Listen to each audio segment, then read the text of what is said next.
আসসালামু আলাইকুম। প্রিয় দর্শক ভাইরা, মানুষের জীবন একটা গাছ আর একটা পাতার মতন।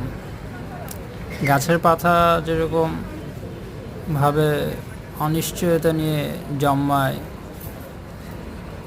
অনিশ্চয়তা নিয়ে পড়ে যায়, মানুষের জীবনটাও ঠিক এরকম।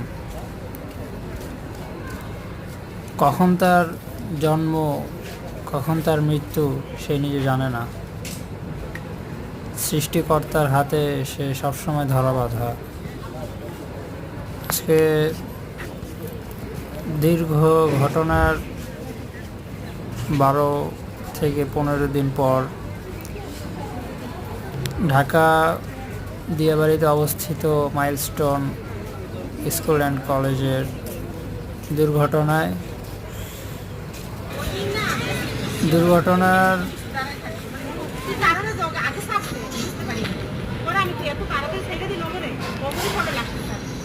অবস্থারিত জায়গায় দর্শন করতে গিয়ে চোখটা অনেকটা ঝিমিয়ে গেল।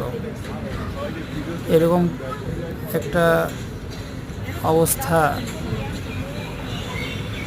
নিজের ছোট ভাই হবে, বোন হবে, মা বোনেরা কি মর্মান্তিকভাবে তাদের জীবনটা নিষ্ক্রিয় হয়ে গেল। আসলে চাইলেও কিছু করা থাকে না, চাইলেও কেউ নিজেকে কখনো তার মৃত্যুর হাত থেকে বাঁচাতে পারে না। একটা দুর্ঘটনা একটা মাত্র উছিলা,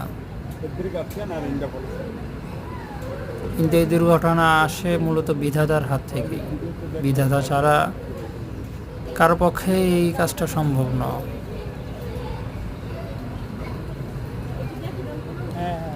দোয়া করি যেন এই আমার এই শ্রদ্ধেয় প্রাণপ্রিয় ভাই এবং মা বোনেরা তারা যেন ওপরে ভালো থাকেন, আল্লাহ যেন তাদেরকে ভালো রাখেন।